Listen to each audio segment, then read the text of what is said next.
धनगर जमातीच्या एसटी आरक्षण अंमलबजावणीच्या मागणीसाठी आम्ही 6 बांधव या ठिकाणी आमरण उपोषणाला बसलोय। आज आमच्या उपोषणाचा 9वा दिवस आहे। आतापर्यंत बरेच लोकप्रतिनिधी भेटून गेले, शासनाचं शिष्टमंडळ येऊन गेलं। काल मुख्यमंत्र्यांच्या वतीनं कमिशनरही या ठिकाणी आले होते। आमच्या मागण्या संदर्भात एक 7-8 दिवसामध्ये आम्ही निर्णय घेतो असं त्यांनी सांगितलं आणि उपोषण स्थगित करण्याची विनंती केली। परंतु आम्ही सांगितलंय की धनगर जमातीचा हा लढा कित्येक दशकांचा आहे। शेकडो आंदोलनं आम्ही केली, शेकडो बैठका झाल्या, शेकडो आश्वासनं दिली। आमचं तोंड फोडलंय साहेब आता, त्याच्यामुळे आम्ही ताक सुद्धा फेकून पेणार आहे। जोपर्यंत तुम्ही सर्टिफिकेट देत नाही तोपर्यंत आमचा तुमच्यावर विश्वास नाही। तुम्ही 7 दिवस नाही 8 दिवस घ्या, आम्ही 8 दिवस उपोषणाला बसतो। 8 दिवसानंतर आमचं उपोषण आम्ही सोडतो असं सांगितलं। नाही, इशारा काय आता, आम्ही त्यांना सांगितलं की आमच्या घरांमध्ये थोर महापुरुषांचे फोटो आहेत। जर या 78 वर्षाच्या अन्यायाला या माननीय मुख्यमंत्री शिंदे साहेब असतील, फडणवीस असतील, अजितदादा पवार असतील, यांनी जर आमच्या जमातीवरचा अन्याय दूर केला तर आमच्या घरात यांचे फोटो आम्ही लावू, अन्यथा विधिमंडळातून तुमचे फोटो कायमचे बाद करू।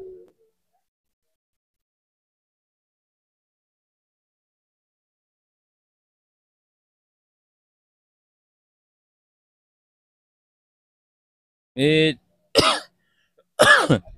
माझ्या जालना जिल्ह्यातल्या आणि एकूणच महाराष्ट्रातल्या धनगर बांधवांना विनंती करेल की बाबा आम्हाला आता अन्नाची गरज नाही, अन्न आम्ही घेणारच नाही, पण आमच्या अन्नाची जागा हे तुमच्या उपस्थितीनं भरून निघते। म्हणून या ठिकाणी तुम्हाला जितक्या संख्येनं येता येईल तितक्या संख्येनं या। आम्हाला अन्न पाण्याची आठवण होत नाही, आमची ऊर्जा ही तुम्ही आहात। म्हणून तुम्ही एक दिवस समाजासाठी हे कुणगाट मनाशी बांधून आपण या पांडुरंगाच्या पंढरीकडे यावं, पांडुरंगाचे दर्शन घ्यावे व आमच्या उपोषणाला भेट देऊन आमची ऊर्जा वाढवण्याचं काम करावं।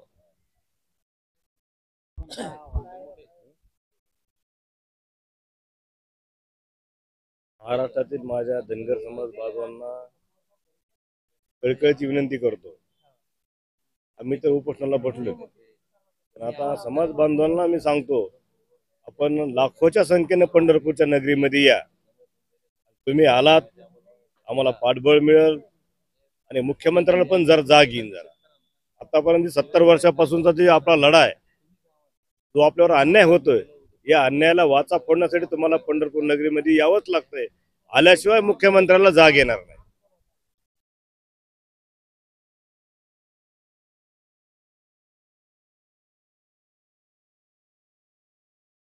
अरे शासन मान्य करीन का? आम्ही आता तो लढा जिंकण्यासाठी इथं मरणोत्तर लढायची लढायला लागलो।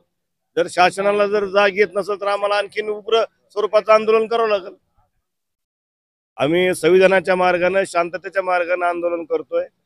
जर ह्या आंदोलनाला जर त्यांनी प्रतिसाद दिला नाही तर आम्हाला वेगळ्या आणि आक्रमक आंदोलन आणि हिंसक आंदोलन या महाराष्ट्रामध्ये आमचा समाज बांधव केल्याशिवाय राहणार नाही।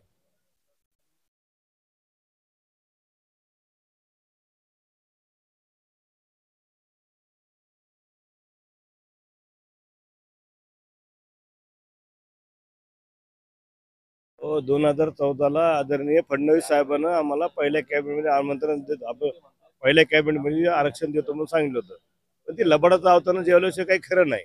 आणि 2014 ते 2024 आली, 10 वर्षामध्ये किती हजारो कॅबिनेट झाले असतात ना, त्या कॅबिनेटला काही अंत आहे का? पण आता अंत पाहू नका। देवेंद्र फडणवीसजी, एकनाथ शिंदेजी आणि अजितदादा पवारजी आपल्याला आदरणीय, आपलं आदरणीय आम्ही बोलतो। आमचा समाज असा काही तुम्हाला काही शिव्या गाडी काही काही वायफट बोलत नाही, आपले सन्मान राखून आम्ही बोलतोय। आम्ही भोळा बाबडा आमचा धनगर समाज आहे, आम्हाला न्याय द्यावा। आमची 70 वर्षापासूनची मागणी म्हणजे अंमलबजावणी। आम्हाला संविधानाने डॉक्टर बाबासाहेब आंबेडकरांनी आम्हाला हे आरक्षण दिलेलं आहे, पण तुम्ही त्याची अंमलबजावणी करीत नाहीत. पण आता तरी अंमलबजावणी करावी. जर तुम्ही अंमलबजावणी आमची केली नाही तर या महाराष्ट्राची जनता, धनगर समाज तुम्हाला धडा शिकल्याशिवाय राहणार नाही. पूर्ण धनगर समाज महाराष्ट्रातला रोडवरती उतरला. मागणीसाठी आम्ही इथनं पुढं पंढरपूरमधनं मुंबईच्या दिशेने कूच करू.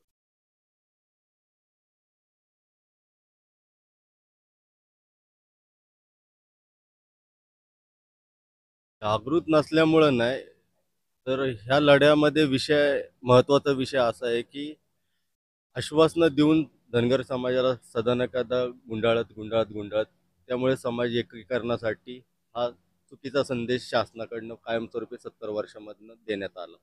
त्यामुळे समाज विखुरला राहिला.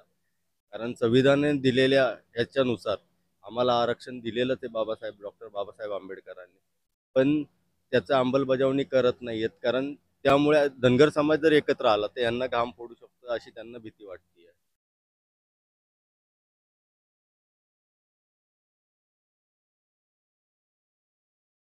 आता येईल बघा ना थोड्या दिवसात. आता आता तुम्हाला एवढ्या 8 दिवसानंतर ना तुम्हाला नाही का समाजाची दिशा आणि दशा आपोआपच दिसेल. एवढंच मी सांगू शकतो या गोष्टींवर. कारण आम्ही जे बसलोय प्रत्येक तालुक्यातले एका ठिकाणचा असला उपोषण करता, एका ठिकाणचा एका तालुक्याचा असला तर ते दाबलं जातं. आम्ही सहा तालुक्यातले 6 जण आहेत. त्यामुळे 6 तालुक्यामध्ये ह्याचा इफेक्ट पडून पूर्ण महाराष्ट्रभर आपोआपच त्याची जनजागृती होणार आहे. घेताना डिसिजन असा घेतला होता की तालुक्यातलीच लोक बस